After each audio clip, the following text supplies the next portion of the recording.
The team you organize for a design sprint will determine the quality of the output you produce. And sometimes you can take the most disparate of ingredients and make them into something amazing, like grapes, apples, cheese, or even peanut butter and jelly. Or it could be like the Chopped TV show where its contestants have to make a dish from popcorn, Cornish hen, dark chocolate. All the while there's dramatic staring cameos to convey seriousness and concern. As you contemplate the ensemble you're thinking about putting together, it's important to organize your design sprint team while keeping these three things in mind. Those roles that need to be there, those people who could be there, and people who really don't need to be there in the first place. But let's start with the essentials, as there are 5 roles that every virtual design sprint team needs to be somewhat functional: the facilitator, the researcher, the designer, the specialist, and the advisor. The facilitator is essential for keeping the whole design sprint together and are often seen with co-facilitators. They handle everything from logistics to communication and often prepare at least a month in advance for the activities the sprint team will do. They are meant to guide the team from one activity to the next, monitoring energy and attention levels as their session rolls along. Next up is the researcher, who is also working well in advance to secure the time of both subject matter experts and users to interview. They can often act as great co-facilitators for the team to manage expectations and field inquiries by others about the effort. It's an excellent role for those who have never done a virtual design sprint and want to learn as much as possible about the methodology. The designer focuses on the visual and experiential aspects of the work, giving form and function to the ideas the team comes up with. Some of the best designers in a virtual design sprint show how to use the various techniques of design thinking and apply design to their teammates. The very best designers act as art directors during the prototyping phase, owning the overall vision of the design while respecting each team member's contribution to the overall work. The specialist is someone who possesses in-depth knowledge and experience about a dimension of your sprint. For example, if you're doing a voice app for Alexa, your specialist could be highly knowledgeable about the creation process or know the competitive landscape where the app is going to be.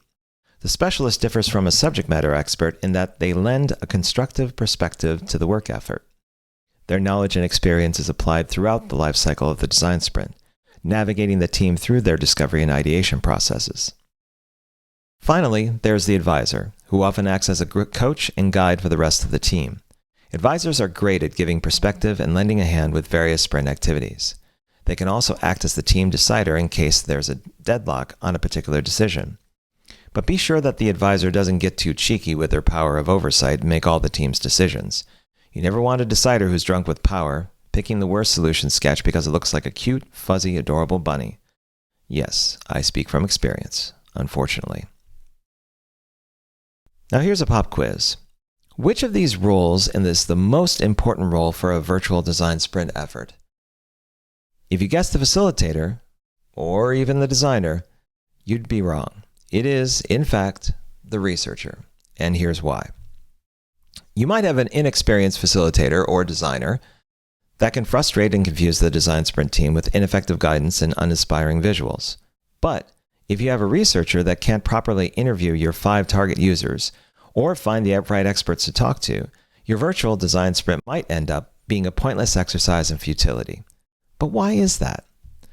Well, let's imagine a scenario where you have an amazing facilitator and a brilliant designer who, paired with Jeff Bezos as your specialist, create the most amazing intuitive digital product the world has ever seen.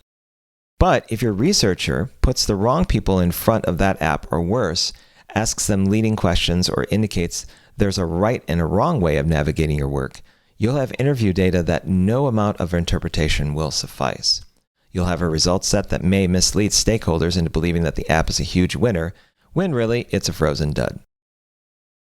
And when your result set is compromised, everything the sprint team has done up to that point would be discounted through the misinterpretation of that result set.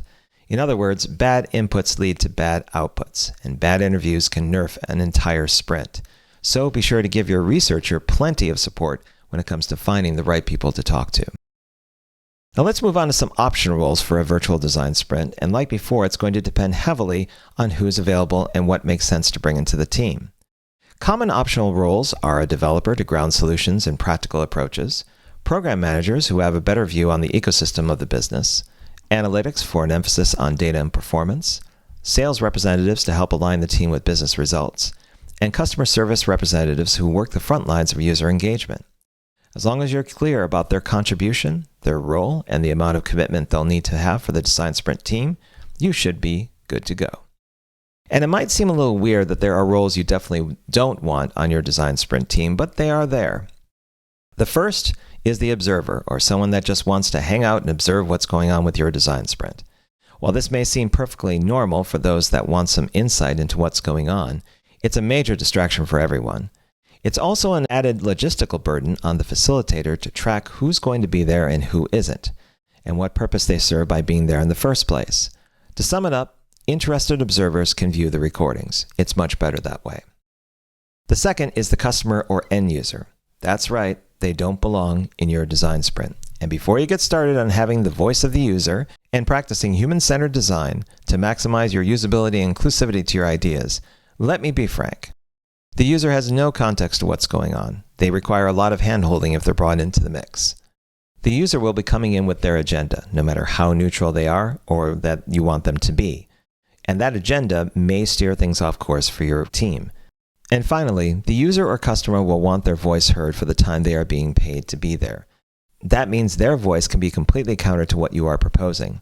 Or they're so enthusiastic that they'll want to customize what you're doing for them and not for your broader customer base. So if you want to feel empathy for your user and serve them well, buy them a coffee and keep them away from your design sprint team. Save their engagement for their user interviews and you'll both be in a better place.